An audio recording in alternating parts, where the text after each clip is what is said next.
हम अपनी daily life में डिफरेंट टाइप्स ऑफ ऑब्जेक्ट्स देखते हैं। जैसे यहाँ मैं एक ट्री देख रहा हूँ, यहाँ मुझे एक कार नज़र आ रही है, डिफरेंट ऑब्जेक्ट्स। और ये सारे ऑब्जेक्ट्स जो है ना, ये मैटर से मिलके बने हैं। और मैटर की जो बिल्डिंग ब्लॉक्स की एक चेन है, वो किससे मिलके बनती है? एटम से मिलके। यानी हम कह सकते हैं कि डिफरेंट टाइप्स ऑफ ऑब्जेक्ट्स जो हम डेली रूटीन में देखते हैं, इनमें एटम्स जो हैं वो मुख्तलिफ तरतीब से मुख्तलिफ अरेंजमेंट में अरेंज किए गए हैं। जैसे मैं कंसिडर कर सकता हूं कि एटम्स की अरेंजमेंट लाइन में भी हो सकती है। एटम्स जो हैं वो सरफेस पे भी डिस्ट्रीब्यूट किए जा सकते हैं। इसी तरह एटम्स की डिस्ट्रीब्यूशन स्पेस में यानी 3 डायमेंशन में की जा सकती है। सिमिलरली इन एटम्स के ऊपर जो नेट चार्ज है, उसकी डिस्ट्रीब्यूशन भी 3 अंदाज में की जा सकती है और उसको हम स्टडी कर सकते हैं।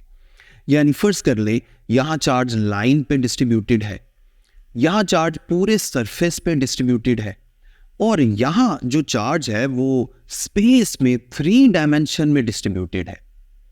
तो हम चार्ज की एक ऐसे ही डिस्ट्रीब्यूशन को कंसिडर कर लेते हैं और फिर उस डिस्ट्रीब्यूशन की वजह से जो इलेक्ट्रिक फील्ड डेवलप होगी उसका टोटल फ्लक्स कैलकुलेट करते हैं। फर्ज कर लें यहां पर चार्जेस हैं Q1, Q2, Q3 up to Qn।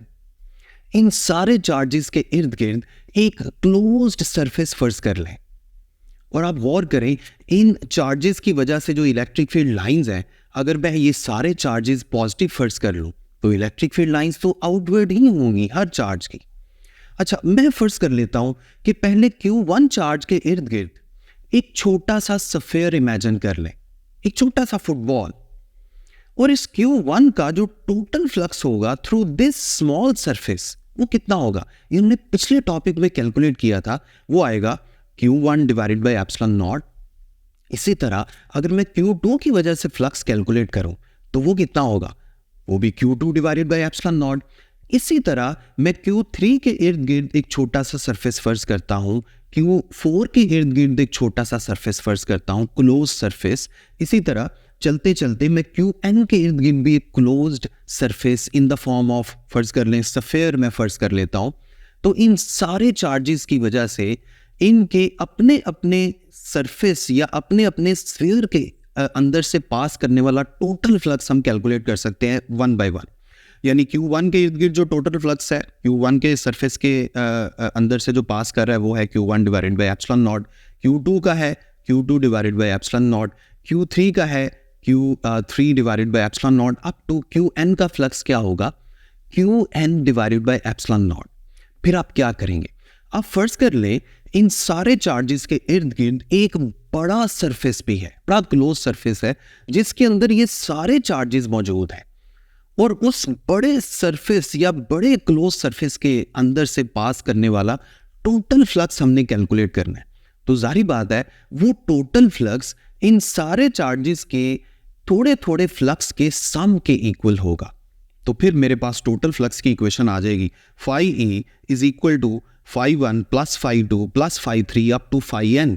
और इनकी वैल्यूज अगर मैं पुट करूं तो बनेगा Q1 divided by epsilon naught, Q2 divided by epsilon naught, Q3 divided by epsilon naught up to Qn divided by epsilon naught. और आप इन सब को ऐड कर देंगे तो आपके पास टोटल फ्लक्स आ जाएगा 1 ओवर एप्सिलॉन नॉट को कॉमन निकाल लें और ब्रैकेट के अंदर सारा का सारा जो चार्ज है वो ऐड हो जाएगा, Q1 plus Q2 plus Q3 up to so on. और इसके जगह पे मैं एक ही कैपिटल Q लिख देता हूं। मैं फर्ज कर लेता हूं ये capital Q total electric charge को जाहिर कर रहा है। तो ये है हमारे पास total electric flux through any type of charge distribution due to any type of charge distribution through any closed surface. ठीक है, मैं एक दफा फिर अपनी बात को रिपीट करता हूं कि कोई भी चार्ज डिस्ट्रीब्यूशन हम इमेजिन कर लें, उसके इर्द गिर्द एक सरफेस फर्ज कर लें जो क्लोज सरफेस है, तो उसके थ्रू जो टोटल फ्लक्स है ना वो किसके इक्वल आएगा? 1 over epsilon not multiplied by total charge and closed by that surface. और यही है गॉसेस लॉ। तो गॉसेस लॉ की स्टेटमेंट हमने प्रूव कर दी, और जिस स्टेटमेंट के मुताबिक मैं कह सकता हूं total electric flux through any closed surface is equal to 1 over epsilon naught times the total charge enclosed by that surface. तो आपके पास ये गॉसेस लॉ आ गया.